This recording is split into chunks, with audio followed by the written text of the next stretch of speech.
আসসালামু আলাইকুম। World update news আপনাকে স্বাগত। শুরুতেই সংবাদ শিরোনাম, পরে বিস্তারিত। জানিয়ে দিব আমাদের হাতে থাকা সর্বশেষ গুরুত্বপূর্ণ আপডেট, আন্তর্জাতিক সংবাদ। শুরুতেই জানিয়ে দিব ভারতের বিরুদ্ধে অপারেশনের বিস্তারিত জানালো পাকিস্তান।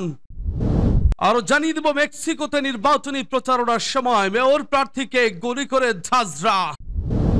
এবং জানিয়ে দিব নিহত সেনাদের নাম প্রকাশ, যুদ্ধবিরতির পর পাকিস্তানের তথ্য, ভারতীয় হামলায় নিহত 51 জন। এবং জানিয়ে দিব সীমান্ত থেকে সেনা প্রত্যাহারের বিষয়ে আলোচনা করলো পাকিস্তান ভারত, ডিজিএমওর পর্যায়ে আলোচনা, শান্তি ফেরাতে পদক্ষেপ। সর্বশেষ জানিয়ে দিব রাফাল বনাম জে-10সি, রাফালের পতনে ভরাডুবি ভারতের, আকাশ যুদ্ধে ইতিহাস গড়ল পাকিস্তান ও চীন।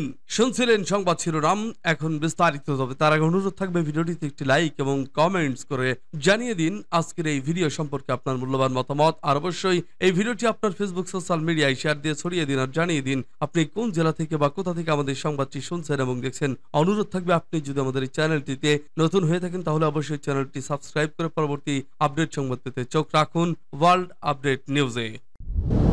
ভারতের বিরুদ্ধে অপারেশনের বিস্তারিত জানালো পাকিস্তান। ভারতের বিরুদ্ধে পরিচালিত অভিযানের বিস্তারিত জানিয়েছে পাকিস্তান। দেশটি জানিয়েছে ভারতের বিরুদ্ধে 19 দিনব্যাপী হামলা চালানো হয়েছে।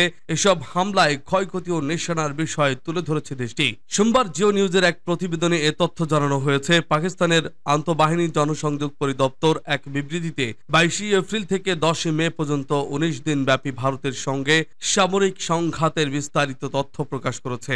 এই সংঘাতকে আনুষ্ঠানিকভাবে মার্কা ই হক অর্থাৎ সত্যের যুদ্ধ নামকরণ করা হয়েছে, যা ভারতের আত্মঘোষিত সামরিক গর্বকে চূর্ণ করেছে বলে দাবি করেছে পাকিস্তান। আইএসপিআর এর বিবৃতি অনুসারে 10 মে পরিচালিত বুনিয়ান মারসুস অভিযান ছিল 6 থেকে 7 মে মধ্যরাতে ভারতীয় সামরিক বাহিনীর আক্রমণের প্রতিক্রিয়া। ভারতের এই আক্রমণে নিরীহ পাকিস্তানি নাগরিক, নারী, শিশু এবং বয়স্কদের প্রাণহানি ঘটে। আইএসপিআর জানিয়েছে পাকিস্তান ভারতের এই নৃশংস আগ্রাসন ও নাগরিক হত্যার বিচার ও প্রতিশোধের প্রতিশ্রুতি দিয়েছিল। পাকিস্তান সশস্ত্র বাহিনী জনগণের প্রতি দেওয়া প্রতিশ্রুতি পূর্ণ করেছে। পাকিস্তানের সার্বভৌমত্ব, ভৌগোলিক অখণ্ডতা হুমকির মুখে পড়লে প্রতিশোধমূলক প্রতিক্রিয়া ব্যাপক ও নির্ণায়ক হবে।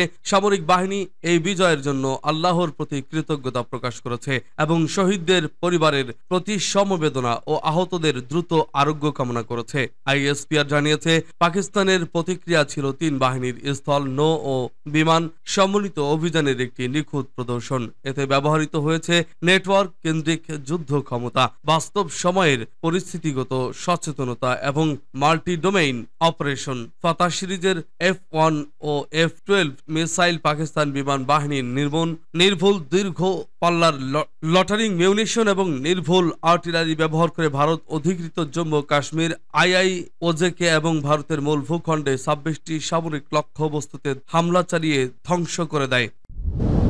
মেক্সিকোতে নির্বাচনী প্রচারণার সময় মেয়র প্রার্থীকে গুলি করে হত্যা।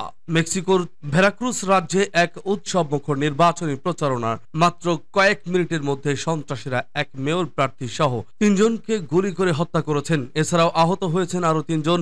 স্থানীয় সময় রোববার রাতে টেক্সিস্টপেক শহরে মেয়র প্রার্থী ইয়েসেনিয়া লারা গুতেরিয়াস সহ 3 জন গুলিবিদ্ধ হয়ে নিহত হন। খবর CNN এর বিভিন্ন সামাজিক যোগাযোগ মাধ্যমে নির্বাচনী প্রচারণার লাইভ ভিডিও চলছিল। ভিডিওতে দেখা যায় মেয়র প্রার্থী লারা তার সমর্থকদের নিয়ে রাস্তায় পদযাত্রা করছেন এবং স্থানীয় বাসিন্দাদের সঙ্গে কুশল বিনিময় করছেন। হঠাৎ ক্যামেরার বাইরে থেকে গুলির আওয়াজ আসে। ভিডিওতে প্রায় 20টির গুলির শব্দ শোনা যায়। প্রচারণার সময় নিজের ব্যক্তিগত ফেসবুক অ্যাকাউন্ট থেকে লাইভে ছিলেন ওই ইয়েসেনিয়া, ফলে হত্যার দৃশ্য সরাসরি সম্প্রচার হয় ফেসবুক লাইভে। মেক্সিকোর প্রেসিডেন্ট ক্লোডিয়া শেইনবাউম সোমবার এক প্রেস ব্রিফিংয়ে এ হামলার বিষয়টি নিশ্চিত করেন। তিনি বলেন, এই হামলার পেছনের কারণ সম্পর্কে এখনো কোনো তথ্য আমাদের জানা নেই। আমরা ভেরাক্রুজ রাজ্য কর্তৃপক্ষের সঙ্গে সমন্বয় করে কাজ করছি এবং প্রয়োজনে ফেডারেল সহায়তা দেওয়ার জন্য প্রস্তুত আছি।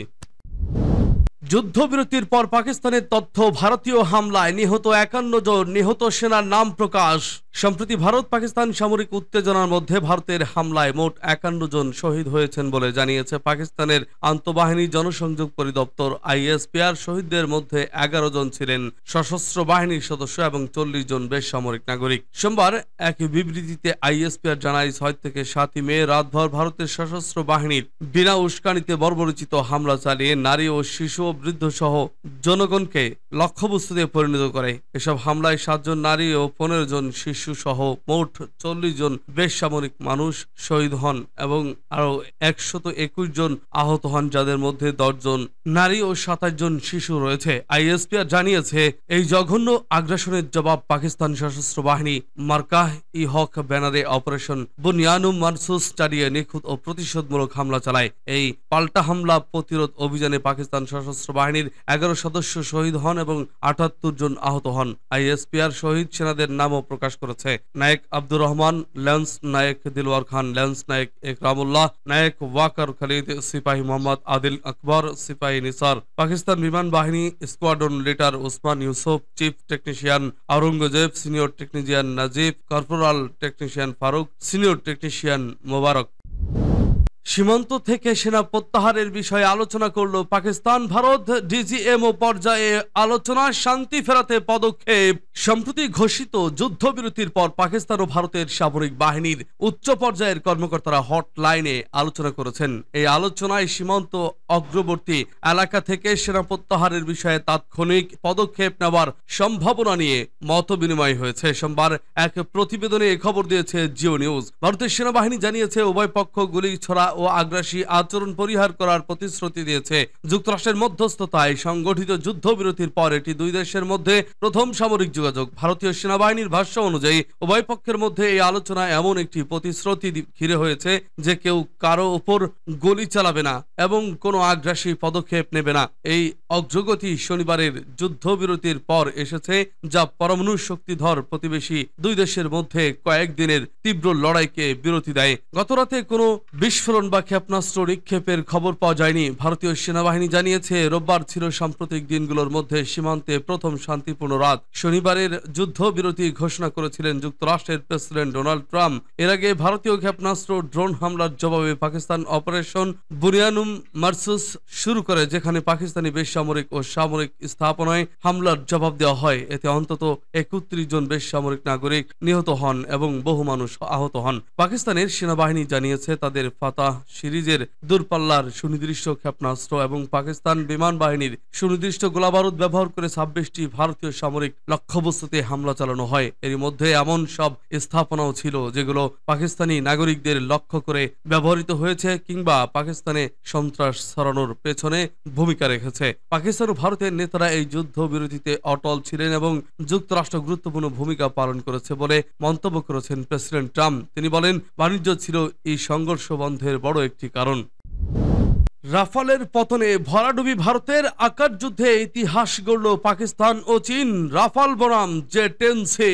আলোচিত রাফাল ও জে-10সি আধুনিক যুগের দুটি চতুর্থ ৪.৫ প্রজন্মের যুদ্ধ বিমান। তবে গত ৭ মে এক ভারতীয় বিমান বাহিনীর সঙ্গে ঐতিহাসিক সংঘর্ষে পাকিস্তান বিমান বাহিনীর চীনা নির্মিত জে-10সি ফাইটার বাস্তব যুদ্ধে প্রথমবারের মতো একটি ফরাসি রাফালকে ভূপাতিত করে।